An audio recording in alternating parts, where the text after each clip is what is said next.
का फिर से स्वागत है। हमारी आज की यात्रा में हम वर्णन करेंगे एक ऐसे स्थान का जो प्राचीन भारत के स्वर्णिम इतिहास और ज्ञान का स्रोत रहा था, जिसे भारत ही नहीं अपितु देश विदेश के कई महान व्यक्तियों ने अपने यात्रा विवरणों में व्यक्त किया है, जो केंद्र बिंदु था असीमित ज्ञान के भंडार और कई विद्याओं और कलाओं का।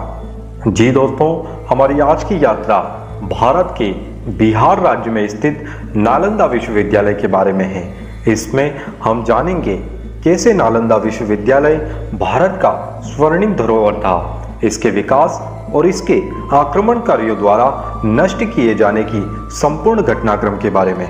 नालंदा विश्वविद्यालय प्राचीन भारत में उच्च शिक्षा का सर्वाधिक महत्वपूर्ण और विख्यात केंद्र था, जिसमें देश विदेश के अनेक छात्र पढ़ते थे।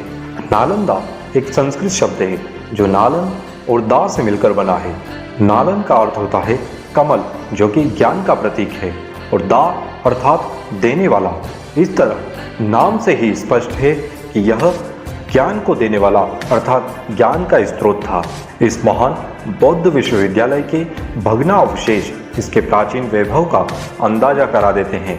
इसके अलावा चीनी यात्री हैंसोंग तथा इत्सिक के यात्रा विवरणों से इस विश्वविद्यालय के बारे में विस्तृत जानकारियां प्राप्त होती हैं। यहाँ लगभग 10,000 छात्रों को पढ़ाने के लिए 2,000 शिक्षक हुआ करते थे। प्रसिद्ध चीनी यात्री हैंसोंग ने यहाँ एक विद्यार्थी और एक शिक्षक के रूप में अपना समय व्यतीत किया था। नालंदा विश्वविद्यालय की स्थापना का श्रेय गुप्त शासक कुमारगुप्त प्रथम को प्राप्त है। इसे महान सम्राट हर्षवर्धन और पाल शासकों का भी संरक्षण मिला था। यह विश्व का प्रथम पूर्णतः आवासीय विश्वविद्यालय था।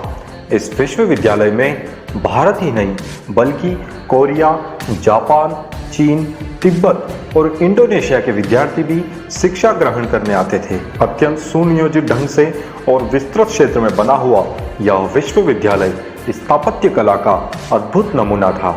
इसका पूरा परिसर एक विशाल दीवार से घिरा हुआ था, जिसमें प्रवेश के लिए एक मुख्य द्वार था।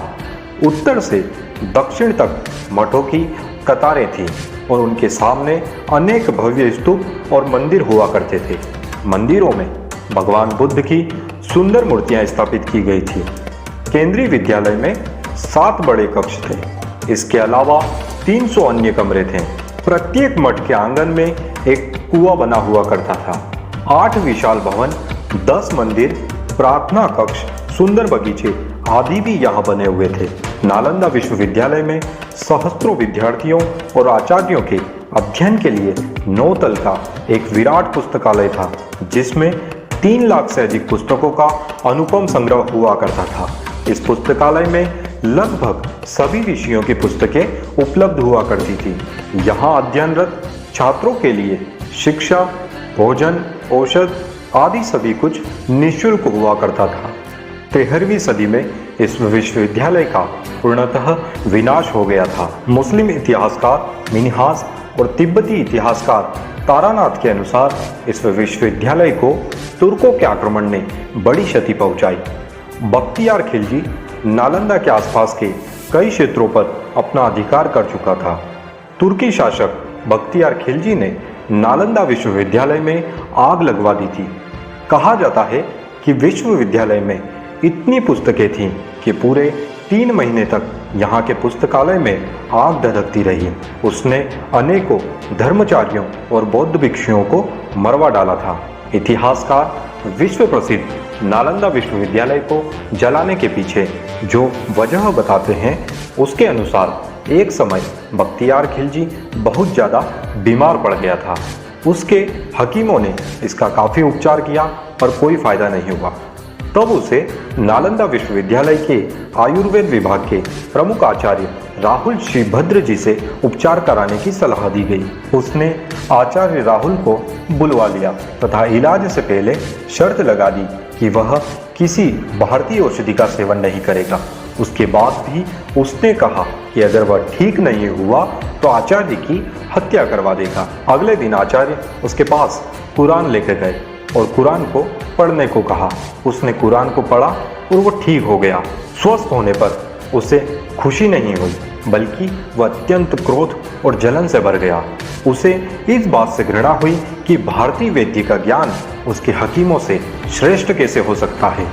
उस आतताई मूर्ख बख्तियार खिलजी ने आयुर्वेद का एहसान मानने के बदले उसने 1199 में नालंदा विश्वविद्यालय में ही आग लगवा दी। खिलजी के स्वस्थ होने की जो वजह बताई जाती है वह यह है कि वैद्यराज राहुल श्रीभद्र जी ने कुरान के पृष्ठों पर दवा का अदृश्य लेप लगवा दिया था, जिससे पृष्ठों को थूक लगाकर पलटने की अपनी आदत से खिलजी स्वस्थ हो गया। उसने इस ऋण का बदला संपूर्ण भारतीय ज्ञान के भंडार को नष्ट करके चुकाया। आज नालंदा विश्वविद्यालय परिसर नालंदा के अवशेष के रूप में जाना जाता है।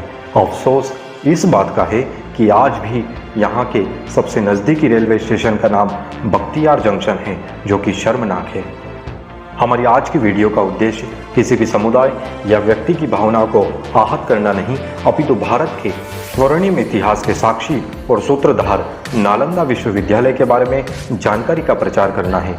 आशा करते हैं हमारी आज की यह वीडियो आपको पसंद आएगी। वीडियो के संबंध में आपके विचार कमेंट बॉक्स में जरूर बताएं।